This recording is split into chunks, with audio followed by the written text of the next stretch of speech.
오늘 우리에게 주시는 하나님의 말씀을 받겠는데요. 오늘 주시는 말씀은 갈라디아서 4장 12절에서 20절까지 말씀, 저와 여러분이 한 절씩 교독하고 마지막 절 말씀은 같이 읽겠습니다. 12절 제가 먼저 읽겠습니다. 형제들아, 내가 너희와 같이 되었은즉 너희도 나와 같이 되기를 구하노라. 너희가 내게 해롭게 하지 아니하였느니라. 내가 처음에 육체의 약함으로 말미암아 너희에게 복음을 전한 것을 너희가 아는 바라. 14절 너희를 시험하는 것이 내 육체에 있으되 이것을 너희가 업신여기지도 아니하며 버리지도 아니하고 오직 나를 하나님의 천사와 같이 또는 그리스도 예수와 같이 영접하였도다. 너희의 복이 지금 어디 있느냐? 내가 너희에게 증언하노니 너희가 할 수만 있었더라면 너희의 눈이라도 빼어 나에게 주었으리라. 그런즉 내가 너희에게 참된 말을 함으로 원수가 되었느냐? 그들이 너희에게 대하여 열심내는 것은 좋은 뜻이 아니요 오직 너희를 이간시켜 너희로 그들에게 대하여 열심을 내게 하려 함이라. 좋은 일에 대하여 열심으로 사모함을 받음은 내가 너희를 대하였을 때뿐 아니라 언제든지 좋으니라. 나의 자녀들아, 너희 속에 그리스도의 형상을 이루기까지 다시 너희를 위하여 해산하는 수고를 하노니. 20절 함께요. 내가 이제라도 너희와 함께 있어 내 언성을 높이려 함은 너희에 대하여 의욕이 있음이라. 아멘. 하나님 말씀입니다. 모두 자리에 앉겠습니다. 자, 오늘 갈라디아서 강의의 12번째 말씀이 되는데요. 19절에 보면 사도 바울이 그런 표현을 해요. 내가 너희를 위하여 해산하는 수고를 하노니. 오늘 설교 제목이 되겠습니다. 예전에 어느 강사님이 교육자 세미나 때 오셔서 조크죠. 이런 질문을 하셨어요. 어떤 질문을 하셨냐면 설교를 되게 못하는 목사님, 설교를 잘 못하는 목사님하고 혼자 사는 할머니의 공통점이 뭘까요? 이렇게 질문을 했어요. 여러분 한번 생각해 보세요. 설교를 못하는 목사님과 혼자 사는 할머니의 공통점이 뭘까요? 네, 정답은 영감이 없다가 정답이에요. 영감이 없다. 근데 막 웃었죠. 근데 저는 그냥 마냥 웃을 수밖에 없는 것이 좀 제 마음에 뜨끔한 게 있었어요. 설교를 못하는 목사의 특징 중에 하나가 영감이 없는 거라 그랬잖아요. 과연 내 설교에는 우리 성도들에게 영감을 줄 수 있는 그러한 설교인가, 저 자신을 돌아보게 되는 시간을 가졌는데, 그런데 또 하나 목사만 문제가 있는 것일까? 또 하나의 문제가 있어요. 우리 성도들도 이제는 알아야 되는 것이, 우리가 매주 목사님의 설교 말씀을 듣죠. 하나님의 말씀을 우리는 매주 들어요. 또 매일 들어요. 그런데 변하지 못하는 성도들 또한 문제입니다. 그래서 제가 여러분하고 약속을 하나 하고 싶은 게 있어요. 그게 뭐냐면, 목사인 저에게는 영감이 있고 말씀을 듣는 여러분에게는 변화가 있기를 축복합니다. 그렇게 우리가 함께 지어져 갔으면 좋겠어요. 여러분이 저를 위해서 기도해 주실 때는 하나님, 우리 목사님에게 말씀에 영감이 있게 해주세요. 저는 여러분을 위해 기도할 때 말씀을 들었다면 변화의 역사가 일어나게 해주세요. 그래서 에베소서 4장 13절에 보면 바울이 이런 말을 했어요. 우리가 다 하나님의 아들을 믿는 것과 아는 일에 하나가 되어 온전한 사람을 이루어 그리스도의 장성한 분량이 충만한 데까지 이르리니. 여러분, 자녀가 태어났다고 해서 그게 다 기쁨은 아니에요. 며칠 전에 어떤 목사님 손주가 돌이 됐다고 저희 가정을 초대해서 돌잔치를 갔는데 이름이 차은우예요. 실명을 말을 해도 되나? 네. 근데 아이가 아주 잘생겼더라고요. 그런데 여러분, 은우가 돌 됐다고 그 너무너무 귀여운 애가 평생토록 그 예쁜 모습만 있으면 안 되는 거예요. 또 내년이 되면 아이가 또 자라고 또 성장하고, 그래야 그 아이가 우리 온 가족에게 기쁨인 것처럼, 지난주에 하나님이 우리 아버지 되심을 말씀을 드렸는데, 여러분이 하나님의 자녀가 됐다, 그걸로 만족하지 않았으면 좋겠어요. 내가 하나님의 자녀가 되었다면 그 다음에는 예수님의 장성한 분량에 이르기까지 성장하는 것, 이것이 저와 여러분의 목표가 되기를 축복합니다. 세계적인 복음 전도자였던 빌리 그레이엄 목사님이 은퇴하시기 전에 그런 말씀을 하셨어요. 기자가 묻습니다. 목사님, 이제 은퇴하시는데 목사님 정말 아쉬운 것이 좀 있을까요? 그랬더니 빌리 그레이엄 목사님이 뭐라고 말씀하셨냐면, 나는 복음이 교회 밖에만 필요한 줄 알았습니다. 그런데 지금 새삼스럽게 깨닫는 것은 교회 안에 복음을 필요로 하는 사람이 더 많다는 사실을 알았습니다. 제가 빌리 그레이엄 목사님 이야기를 들으면서 정신이 번쩍 나는 거예요.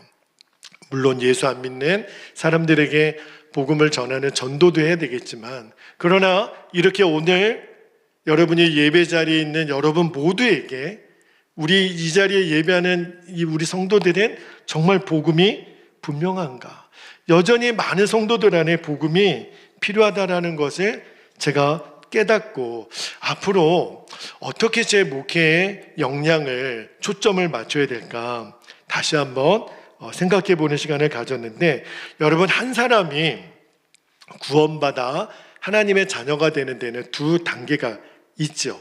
아마 여러분도 모태신앙에 계신 분도 계시겠지만, 여러분이 누군가의 전도를 통해서 예수님을 알게 됐고 또 믿게 되셨을 거예요. 자, 첫 번째 단계는요, 전도예요. 내가 누구에게 예수님 믿으십시오, 예수님이 당신의 구원이시고 소망이십니다. 그래서 여러분들이 이제 교회를 오셨어요. 그 다음에 필요한 단계가 또 하나 있어요. 그게 뭐냐면 양육입니다. 자, 전도도 쉽지 않아요. 그런데 양육은 훨씬 어렵습니다. 에너지 레벨을 100이라고 했을 때 전도에 들어가는 에너지 레벨을 5로 봐요. 그 다음에 그가 예수님의 장성한 분량에 이르기까지 양육에 들어가는 에너지는요, 100 중에 95입니다. 훨씬 전도보다 양육이 어려워요. 자, 이 자리에 결혼을 하셔서 아이를 낳아보신 우리 어머니들이 계십니다. 남자들은 해산의 고통을 잘 모르죠.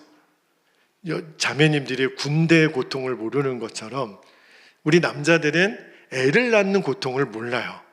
아무리 설명을 들어도 우리는 몰라요. 자, 그런데 어머니들에게 묻습니다. 여러분이 자녀를 낳을 때 그 고통에 대한 기억이 있죠. 자, 그런데 자녀를 낳을 때 고통이 더 힘이 들었습니까? 그 아이가 태어나서 기를 때 수고했던 고통이 더 힘들었습니까? 사실은요, 자녀를 낳을 때 고통도 무지 고통스럽지만 기르는 고통이 더 힘듭니다. 옛날에는요, 미운 7살이라고 옛날에 했었는데, 요즘은요, 미운 4살, 죽이고 싶은 7살, 그런 말이 있더라고요. 얼마나 애들이 말을 안 들으면, 내가 배를 찢어가면서 해산의 고통을 한 낳은 아이를 죽이고 싶은 마음이 부모에게 들까? 그러면 한번 생각해 봤으면 좋겠어요. 자, 우리가 하나님의 자녀로 거듭났는데, 하나님이 보셨을 때 여러분은 잘 양육받은 하나님의 자녀입니까? 아니면 제대로 성장하지 못한 하나님의 자녀입니까?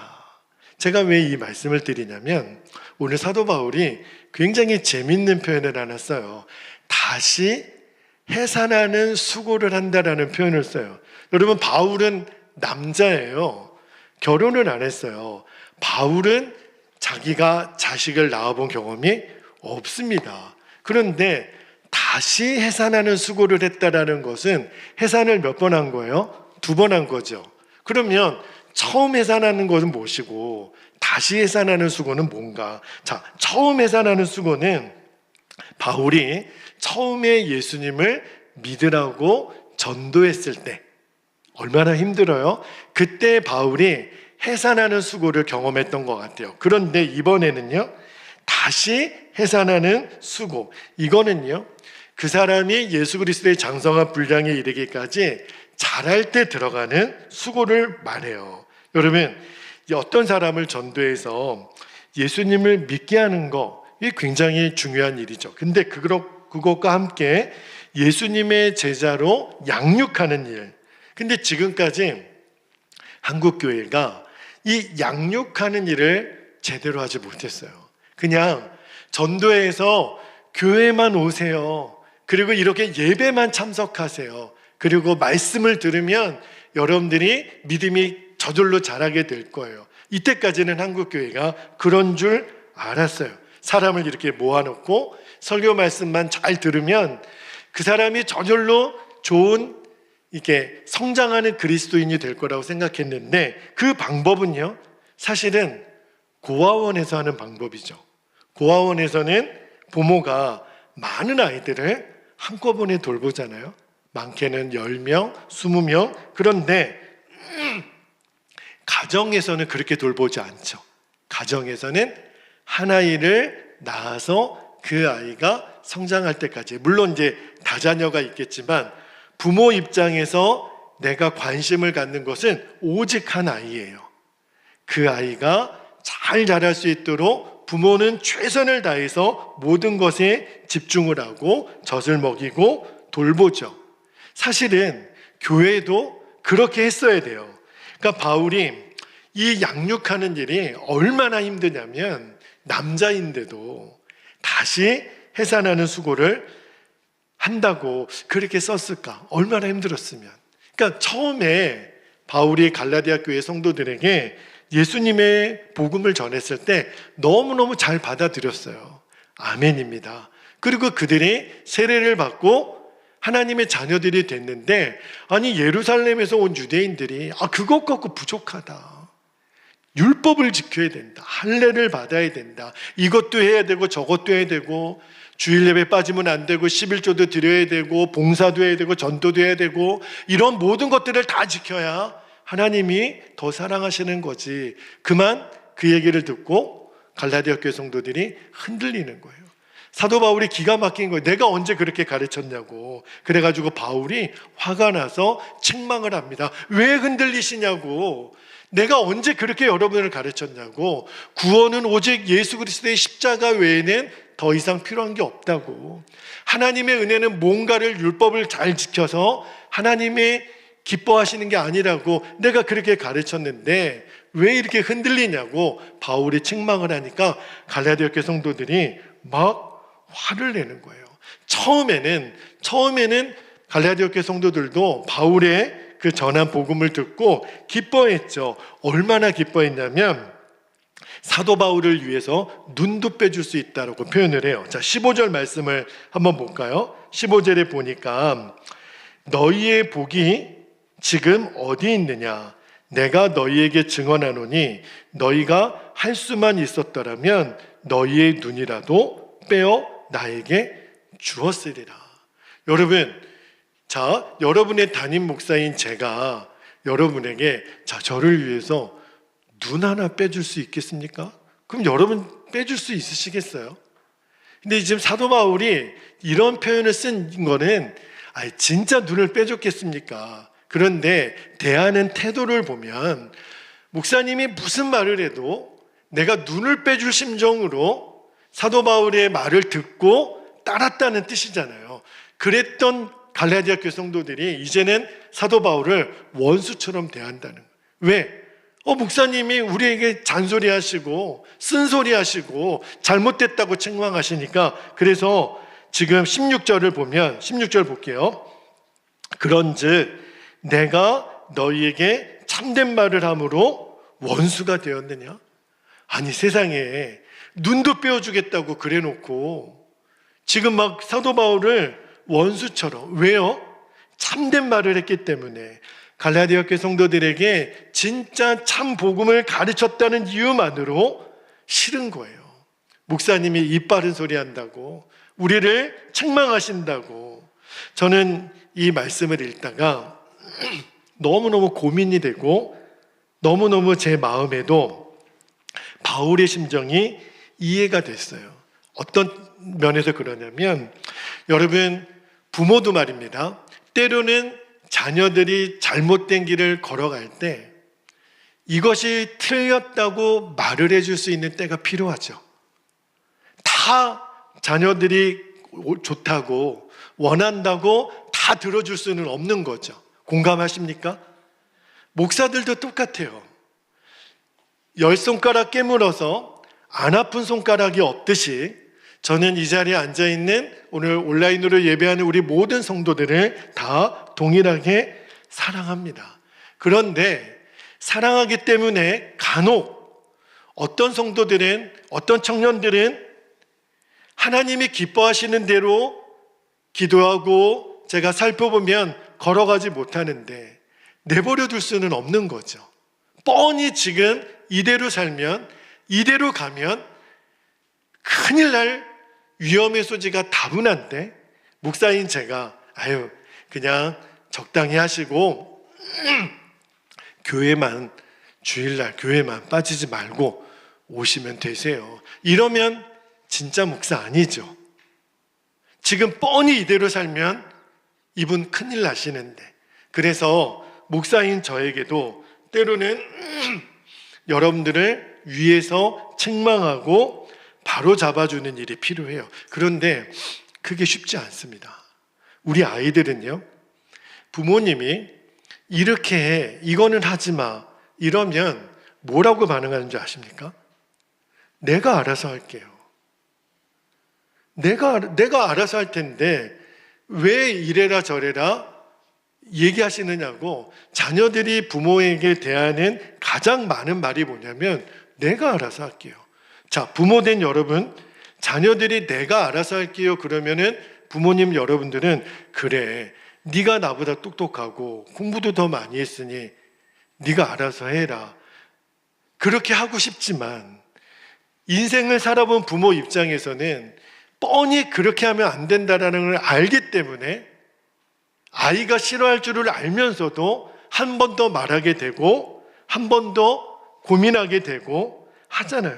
여러분, 사람이요, 누구도 내가 누군가를 책망하고 이렇게 살면 안 된다라고 이렇게 고침받는 이야기를 할 때 그런 이야기를 듣는 건 싫죠. 누가 저보고 목사님 이거 잘못되셨네요, 목사님 좀 이렇게 좀 바꾸세요, 이렇게 말하면 저라고 좋겠습니까? 그런데 바울이 지금 고민을 하는 거예요.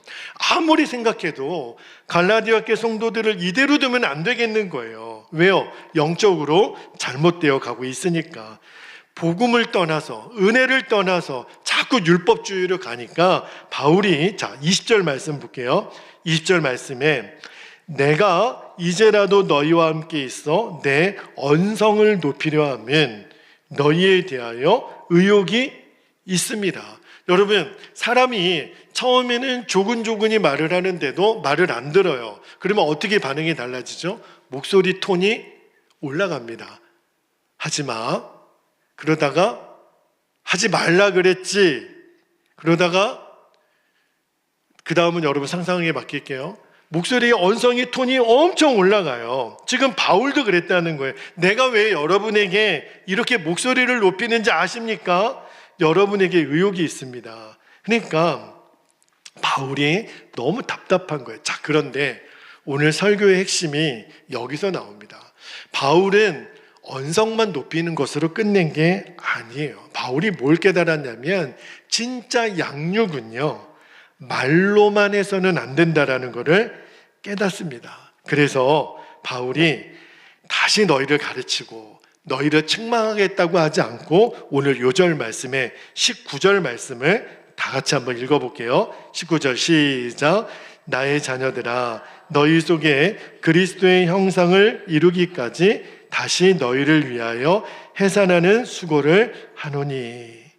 여기 보면 다시 해산하는 수고를 바울이 하겠다는 거예요. 그러니까 처음 전도했을 때처럼 더 많은 기도, 더 많은 사랑으로 여러분을 대하겠다는 거예요. 바울의 이 심정을요, 고린도전서 4장 15절에서는 이렇게 말합니다. 자, 고린도전서 4장 15절을 볼게요. 그리스도 안에서 1만 스승이 있으되 아비는 많지 아니하니 그리스도 예수 안에서 복음으로써 내가 너희를 낳았습니다. 제가 이 말씀을 읽다가 어제 말씀을 준비하는데 눈물이 나는 거예요. 우리 성도님들 중에 저보다 연세가 위에 계신 분들도 저를 만나면 반말을 하지 않으시더라고요. 저에게 목례를 하시고 목사님 이렇게 저를 부르시더라고요. 왜 그렇지요? 저보다 연세도 많으시고 훨씬 경험도 많으시고 그런데 꼭 저를 향해서 인사하시고 우리 목사님 그렇게 얘기하세요. 그게 뭐냐면 육신의 나이랑 상관없이 목사님을 나의 영적인 아버지로 여러분이 받으신 거예요. 그래서 목사님을 향해서 어이 마목사 이렇게 부르지 않고 목사님 이렇게 부르시는 거잖아요. 제가 그거를 생각하면서 어제 왜 눈물이 났냐면 하나님 우리 성도들을 제 배로 낳지는 않았지만 오늘 이 바울의 심정을 저에게도 좀 주십시오. 진짜 제 자녀보다 귀하게 우리 성도들을 돌보는 마음. 그냥 선생이 아니에요.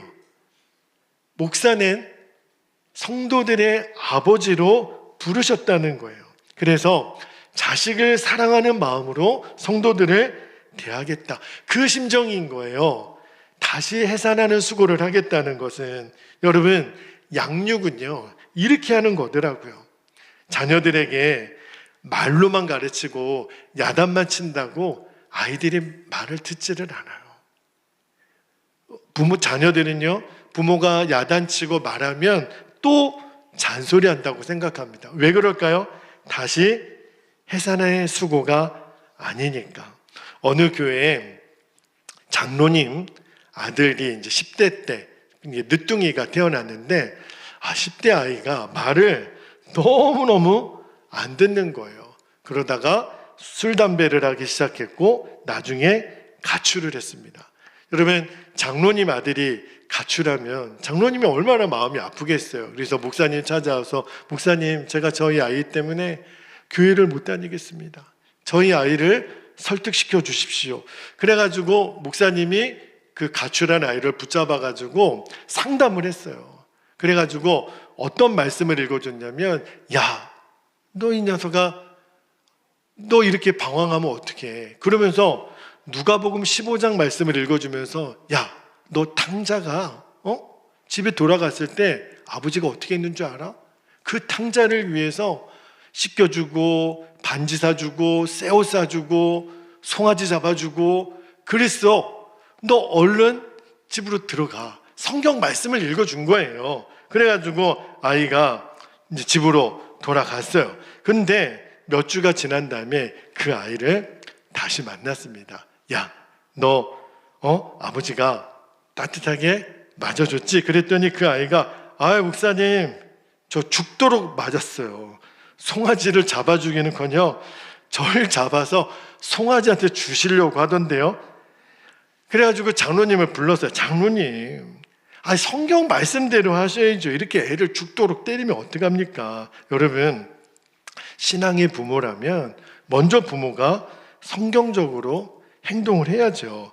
나를 변화시키소서라는 책을 쓰신 이블린 크리스텐슨이라고 하는 사모님이 계세요. 자, 이 사모님의 간증인데 딸이 있었어요. 근데 어렸을 때 딸이 너무너무 예쁘고 말도 잘 듣고 그러니까 사모님 입장에서는 그 딸이 인생의 낙이었대요. 자, 그런데 아무리 착한 아이들도 인생의 고비는 한번 옵니다. 사춘기 때 아이가 엄마 말을 안 듣는 거예요.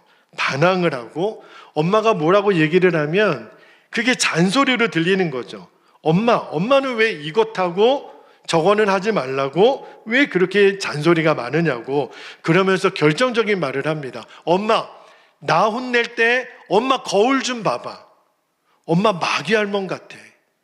엄마 나 혼낼 때 엄마 얼굴 표정이 얼마나 이상하게 바뀌는지 아세요? 그리고 문을 꽝 닫고 들어가 버리는 거예요. 사모님이 충격을 받습니다. 그리고 이제 자기 방에 들어가서 마음을 가라앉히기가 너무 힘든 거예요. 한 번도 이런 일이 없었는데, 그래서 너무 당황스럽고 화도 나고, 그리고 무릎 꿇고 앉아서 펑펑 울면서 하나님께 기도하는 거예요. 하나님, 우리 딸이 큰일 났습니다. 하나님, 어떻게 해야 됩니까? 내가 뭘 잘못했습니까? 왜 이렇게 된 겁니까? 그때 기도하시는 사모님에게 하나님이 말씀을 하나 주셨는데, 자, 베드로전서 3장 1절 말씀을 볼게요. 이 말씀을 사모님에게 주셨어요. 아내된 자들아, 이와 같이 자기 남편에게 순복하라. 이는 혹 도를 순종치 않는 자라도 말로 말미암지 않고 그 아내의 행위로 말미암아 구원을 얻게 하려 함이니. 이 말씀을 주시더래요. 여러분, 이 말씀은 불신 남편을 둔 아내에게 주시는 권면이잖아요. 그러니까 불신 남편을 전도할 때 말로 해서는 안 된다는 거예요. 뭘 보여주라는 거예요? 행위를. 그래서 남편으로 하여금 아내의 행위를 보고, 우리 아내가 저렇게 행동하는 걸 보니까 나도 예수님 믿어야겠다라는 말이 들게끔. 그러니까 왜 하나님이 이 불신 남편을 둔 아내에게 준 말씀을 왜 나에게 주실까 기도하다가 깨닫게 된 길을, 자녀 양육도 똑같구나. 이래라 저래라 말로 해서는 안 된다라는 것을 사모님이 깨닫습니다. 그러니까 그렇게 결정하고, 어떤 결정을 했냐면, 알겠습니다 하나님, 제가 우리 아이에게 말로 이래라 저래라 말하지 않고 행위로 가르치겠습니다. 그러니까 얼마나 힘들겠어요. 여러분, 부모 입장에서는 왜 이렇게 자녀들이 잘못된 행동을 하는 게 왜 이렇게 잘 들어오죠? 부모님들 공감이 되십니까? 자녀들은 몰라요. 내가 이렇게 행동을 하는 것이 부모에게 근심이 된다는 것을 몰라요. 그러니까 그 사모님 입장에서는 뭐라고 말을 하고 싶은 게 목구멍까지 차오르는데 하나님께 약속했거든요. 말로 하지 않겠다고. 또 누르고 삶으로만 아이에게 내가 가르치려고 애를 썼으니까 얼마나 힘들었겠어요. 그래서 그 사모님이 계속 기도하는 거예요. 하나님, 내 딸을 변화시키기 전에 먼저 나를 변화시키소서. 그래서 그분이 쓴 책 제목이 나를 변화시키소서예요. 기도의 핵심은 내 딸이 좀 바뀌기를 원하는 거였지만 그 과정은 나를 변화시키소서. 그런데 나중에 그 딸이 다 커서 또 본인도 아이를 낳고 나서 사모님에게 편지를 쓸 때 이렇게 쓰셨대요. 첫 문장이 이렇게 시작했어요. 아무 말 없이 모든 것을 가르쳐 주신 사랑하는 어머니께. 그렇게 편지를 썼더래요. 여러분, 진짜 삶으로 가르친 거 맞죠? 저는 이 사모님이 너무 멋있더라고요. 우리 부모님들이 계시고 여러분도 나중에 이제 누군가를 양육하고 섬기는 위치에 쓸 때가 있을 거예요. 우리 CCC 청년들 중에 순장님들이 있으시죠? 순원들이 이제 우리 순회에 들어왔을 때 똑같아요.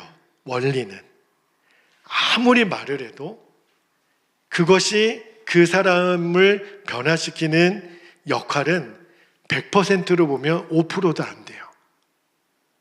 정말 사람을 변화시키는 것은 말이 아니라 내 행동으로 가르칠 때.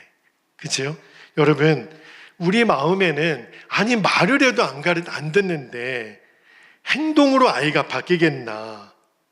그게 어떻게 가능하겠습니까? 아마 이런 분도 계실지 모르겠어요. 그래서 오늘 사도 바울이 뭘 가르치는 거냐면 다시 해산하는 수고를 하시라. 그게 진짜 양육이라는 거예요.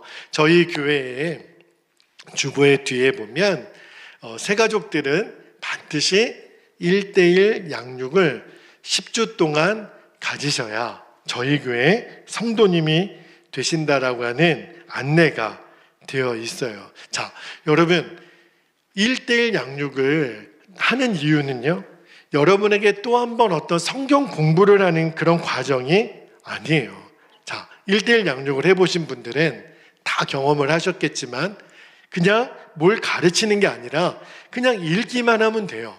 그러면서 삶을 나누면서 내 마음 안에 내가 머리로만 알고 있던 복음이 실제가 되고, 또 교회를 이해하고, 또 성도의 삶을 성경적으로 살 수 있도록 도와드리는 과정이 1:1입니다. 1:1 양육인데, 지금은 형제들은 제가, 자매님들은 아내가 섬기고 있는데, 나중에 이제 우리 교회가 조금 더 성장하게 되면 이제 우리 직분자들, 제자훈련을 수료하신 분들에게는 양육을 할 수 있는 그런 시스템을 만들어 보려고 그래요. 그래서 제가 우리 청년들에게도 부탁을 드리는 것은, 여러분들이 그냥 베델교회 주일 예배만 참석하시는 것으로 끝내지 않았으면 좋겠어요.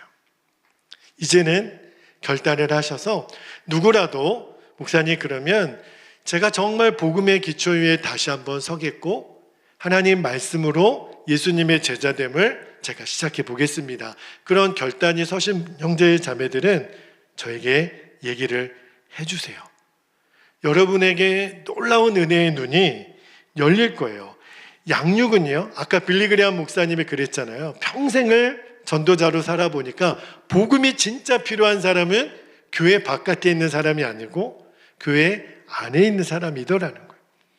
저희 교회에서는 다른 교회에서 권사님이고 장로님이 되셨다 하더라도 우리 교회에 오시면 반드시 이 과정을 가지셔야 됩니다. 왜 그럴까요?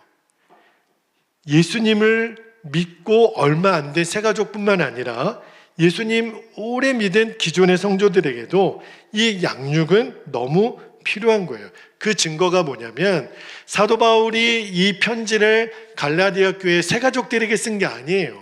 이미 예수님을 잘 믿는 사람들, 직분자들, 지도자들에게 쓰신 거예요. 그래서 그들을 향하여 바울이 뭐라고 그러냐면, 내가 너희를 위하여 다시 해산하는 수고를 하겠다. 양육을 하게 되면 저에게도, 저희 아내에게도 사실은 일주일에 한 번 만나서 양육을 위해서 준비하고 만나고 같이 섬기는 데는 굉장히 에너지가 많이 들어갑니다. 그런데도 제가 그렇게 여러분들을 섬기고 싶은 이유는 제 스스로 다시 해산하는 수고로 갈라디아 교회 성도들을 양육했던 바울의 심장을 또 제 마음에 새기고 싶은 거예요. 그래서 여러분들이 예수님의 성품을 닮은 제자로 서기까지 그렇게 여러분들을 섬기고 싶은 겁니다. 자, 여러분 꼭 기억하셔야 돼요. 신앙생활을 오래 하신 분들에게 제가 이렇게 질문해 보면, 자, 여러분은 예수 그리스도 안에서 성장하고 있습니까? 자, 우리 청년들도 잘 들으셔야 돼요. 여러분도 예수님 믿고 신앙생활을 얼마나 하셨는지는 모르겠지만 스스로에게 물으셔야 돼요. 나는 지금 예수님 안에서 성장하고 있나? 잘 모르겠는데요. 아닌 것 같아요. 만약에 그렇다면 왜 그럴까요? 왜 여러분이 잘하고 있다고, 내가 성장하고 있다고 느끼지 못하는 줄 아십니까? 이유가 있어요. 여러분을 위해서 다시 해산의 수고를 해줄 양육자가 없는 거예요. 자, 잘 들으셔야 돼요. 한국교회 성도들의 많은 문제점 중에 하나가 뭐냐면, 나는 내 믿음을 스스로 지킬 수 있을 거라고 생각해요. 이만하면 나는 평균보다 나는 더 성실하고 신앙생활을 잘하고 있을 거라고 많은 성도들이 생각하는데, 그런데 그렇지가 않습니다. 뭘 보면 알 수 있냐면, 자, 이거를 보면 알 수 있어요. 지금 여러분 주변에 내가 기도 생활도 안 해요, 말씀도 잘 안 읽어요, 예수님과의 관계에 있어서도 뭔가 지금 불편해요, 내 안에 어떤 숨겨진 죄가 있어요. 자, 그거를 내 주위에 아는 사람이 있다고 합시다. 그분이 간사님이 됐든 순장님이 됐든 뭐 다른 직분자가 됐든 목사님이 됐든 사모님이 됐든 여러분 가족이 됐든, 자, 내가 지금 정상이 아닌데 나를 위해서 아무 말도 안 해요. 너 이러면 안 돼. 너 그대로 계속 가면 큰일 나. 라고 아무도 나에게 말해주는 사람이 없다면 여러분은 지금 죄송하지만 성장하지 못하고 있는 거예요. 여러분이 그렇게 정상이 아닌데 누군가 나에게 너 그러면 안 돼. 너 요즘 보니까 기도 안 한다. 너 요즘 보니까 말씀을 전혀 안 읽네. 너 요즘 보니까 하나님과의 관계가 지금 엉망이야. 너 요즘 보니까 은밀한 죄 가운데 너 있네. 여러분, 사람이 말입니다. 나이가 들고 직분이 중직자가 되면 불행해지는 요소가 하나 있어요. 그게 뭐냐면 나를 위해 지도해 줄 사람이 없는 거예요. 특히 저 같은 경우는 더 그렇죠. 제가 예전에 선한목자교회에 있을 때는 부목사 입장에 있을 때는 그래도 저를 지도해 줄 담임 목사님이 계셨어요. 근데 제가 막상 이제 담임 목회를 나와 보니까 제가 무엇을 해도 저를 위해 지적해 주는 사람이 없어요. 그게 무슨 말이냐면 내가 지금 잘 가고 있는지 잘못 가고 있는지 내 혼자서 모든 걸 판단할 수가 없다는 거예요. 그게 위기인 거예요. 그래서 저도 이렇게 살면 안 되겠다. 그래서 끊임없이 나를 있는 모습 그대로 드러내고 제가 묻고 제가 기도 요청을 하는 목사님들이 계십니다. 우리 유 목사님이나 일본에 있는 이 목사님이나 제가 늘 수시로 전화도 드리고 안부도 물으면서 제가 지금 어떤 영적인 상태인지 그리고 제가 이렇게 하는 게 잘하고 있는 건지 늘 물어요. 그리고 제가 마지막에 이렇게 부탁을 합니다. 목사님, 기도 중에 혹시 제가 어떤 설교를 하거나 무슨 말을 하거나 표현을 할 때 제가 잘못된 것이 있거나 제가 실수한 것이 있거나 마음에 뭔가 짚히시는 것이 있으면 있는 그대로 말씀해 주세요. 이렇게 부탁을 해요. 그러면 어떤 때는 제가 정말 듣기 어려운 말도 해주세요. 왜 그러냐면 제가 부탁을 했거든요. 여러분, 우리는 다 나를 위해서 해산의 수고를 감당해 줄 사람이 필요합니다. 그런 사람이 있는 게 복이 있는 거예요. 나를 위해서 그렇게 살면 안 돼. 그거 정상이 아닙니다, 지금. 그렇게 살면 큰일 납니다. 라고 말을 해줄 수 있는, 나를 위해 책망해 줄 수 있는 사람. 그 사람을 가진 사람이 복이 있는 거예요. 누구라도 누군가에게 싫은 소리 하기 다 싫죠. 저도 싫어요. 그런데 그 사람을 진짜 사랑하고 그 사람을 정말 아낀다면 안 해줄 수는 없는 거예요. 그렇죠? 근데 말로만 해서는 안 된다는 게 오늘 사도 바울이 전해주고자 하는 핵심이에요. 여러분, 그래서 다시 해산하는 수고를 하자는 겁니다. 그리고 누군가 나에게 그런 말을 해줬을 때, 내가 부탁을 해줬을 때 내가 자기 합리화나 변명하지 말고 그렇습니까? 그렇게 느끼셨습니까? 그렇게 말해주시니 감사합니다. 우리 자녀된 여러분 잘 들으셔야 돼요. 부모님이 나에게 어떤 이야기를 할 때 그냥 즉흥적으로 내뱉는 말은 거의 없습니다. 부모님은요, 그 말을 하기 위해서 한 번, 두 번, 10번, 100번 생각하고 나온 말이에요. 제가 저희 아내도 같이 예배 드리지만 저희 아내가 가끔 그런 말을 할 때가 있어요. 제가 듣기 싫은 말을 할 때가 있죠. 제가 들으면 싫어한다라는 걸 아내가 알아요. 그런데도 할 때는요, 그 말을 하기 위해서 100번, 200번 생각하고 말했다라는 것을 나중에 저에게 말을 해주더라고요. 이게 그냥 내가 즉흥적으로 내뱉는 말이 아니라 당신을 사랑하니까, 당신의 아내니까, 그리고 이 교회를 떠나서 나의 말을 들을 주일날 어느 교회 가서 예배를 드리겠어요? 제 아내고 우리 성도인데. 그래서 저에게 100번, 200번 또 생각하고 말을 해줬다는 거예요. 여러분, 자녀 여러분들 잘 들으셔야 돼요. 부모님이 나에게 말을 할 때는 그렇게 말을 하셨겠구나. 100번, 200번 생각하시고 나에게 말씀해 주게. 그러면 변명하지 않는 거예요. 엄마가 그렇게 얘기했으면 알겠어요. 제가 생각해 볼게요. 제가 고민해 볼게요. 잔소리로만 생각하지 말고. 왜냐하면 나를 위해 해산의 수고를 결정하고 말해준 사람이기 때문에 그래요. 목회자가 그렇고. 그리고 우리가 서로에게 그런 존재가 되어야 됩니다. 그러면 반드시 변화의 역사는 나타납니다. 자, 이제 우리 기도하겠습니다. 두 가지 기도 제목을 나누고 기도하겠는데, 자, 첫 번째, 나의 완고함과 고집 때문에 예수님이 다시 해산의 수고를 하고 계세요.